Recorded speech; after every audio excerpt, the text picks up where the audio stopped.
Alright, so continuing on with our solutions, today we're going to learn about something called molarity.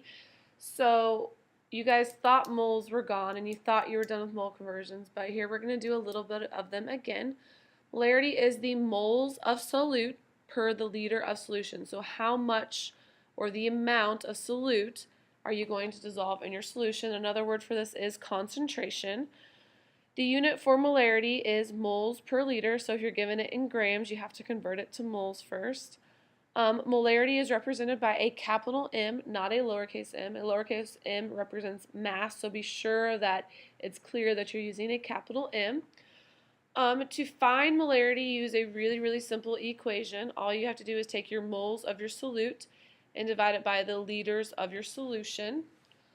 When we are talking about solutions, and molarity, we also use something called a standard solution.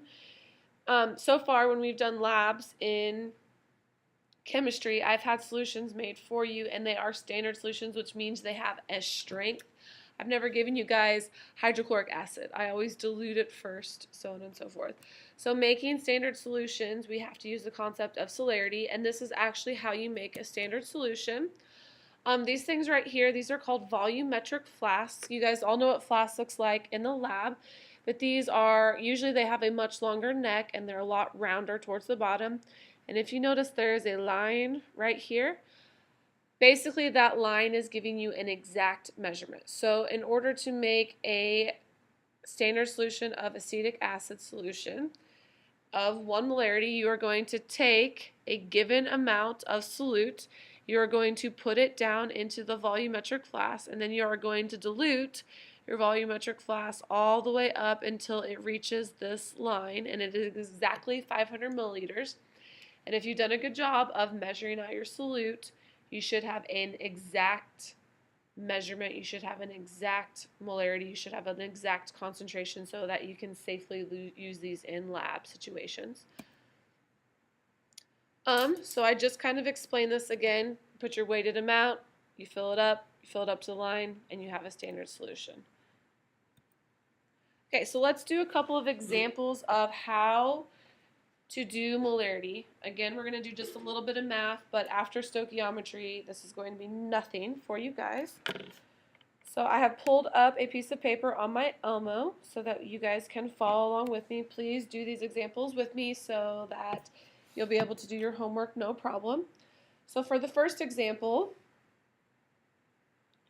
it says you have 3.50 liters of solution that contains 90.0 grams of sodium chloride, which is NaCl, and it is asking you for the molarity of the solution. Remember, molarity's equation, you're going to take your moles and you are going to divide it by your liters. Well, if you go back to the problem and you start reading, do you see moles? No. You see 90 grams, but I don't see any moles. So therefore, we have to make moles. Is there something that we can turn into moles using a mole conversion? Yes. We can take 90 grams right here, and we're going to convert that into moles. So I'm going to take my 90 grams. You always write down what you're given in a conversion. So you start off with 90 grams of sodium chloride. Then you need a simple mole conversion. You put what you want over what you have. We want moles of sodium chloride. We have grams of sodium chloride. And if you guys remember, as soon as you see moles and grams put together, you should be thinking of molar mass. Molar mass comes from the periodic table.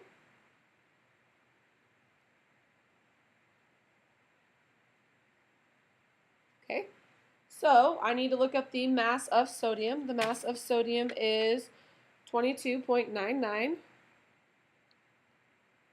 We're going to add it to the mass of chlorine, which is 35.45, which gives us a grand total of 58.44 grams per mole. So now I have a number to come up here and stick with my molar mass. So in 1 mole of sodium chloride, I have 58.44 grams. This unit cancels this one out. We're left with moles, which is what we need to solve for our molarity. So then we just have to do a little bit of math. You're going to take 90 divided by 58.44, and since 90 was given to us in the problem, we get to keep three significant figures. So I am going to round my answer to 1.54 moles of sodium chlorine. Now, in my problem, they gave me liters, so we don't have to do any conversions there. Occasionally, I might be tricky and I might give you one in milliliters, so on and so forth, and you might have to convert it, but it's already in liters, so all we have to do is plug it into the formula. So we just found our moles, so we have 1.54 moles of sodium chloride. We are going to divide that by our liters, which is 3.50 liters. Each number has three significant figures, so therefore our answer can keep three significant figures. So you take 1.54, you divide it by 3.5. You're going to round your answer to three significant figures. I'm pretty sure when you put it in the calculator, you just get 0.44. But since we need three significant figures, you're going to add that third significant figure of a 0. And then again, don't forget your unit. This is going to be moles of sodium chloride per liter, because we have molarity, so moles per liter. Alright, so let's look at a second example now. That's how to do it if you are given grams. Let's do an example of just how to use the equation. So example number 2. If we read this problem, it says you have 0.8 liters of a 0.5 molarity hydrochloric acid solution. How many moles of HCl does the solution actually contain? So again, our equation that we're going to want to use is molarity is equal to our moles divided by our liters. Okay, it gave us liters and it gave us molarity, and we need to be solving for moles. So it gave us these two. You guys can rearrange your equation ahead of time if you want to. I just like to plug in my numbers and solve for my missing variable. So I'm going to plug in my molarity, which is 0.5. So 0.5 molarity of HCl. Remember, molarity is moles per liter. Is going to be equal to my moles divided by my liters, which is 0.8 liters. Okay, for those of you who remember how to do basic algebra from Algebra 1, you want this guy all by himself. In order to do that, you have to times this side by 0.8, and you have to times this side by 0.8. So our moles are going to equal 0.4 moles of sodium chloride. Again, 0.8 has one significant figure because leading zeros are never significant. 0.5 has one significant figure, again, because leading zeros are never significant. Therefore, my answer can only have one significant figure. So, with a molarity of 0.5 and 0.8 liters, I need 0.4 moles of sodium chloride.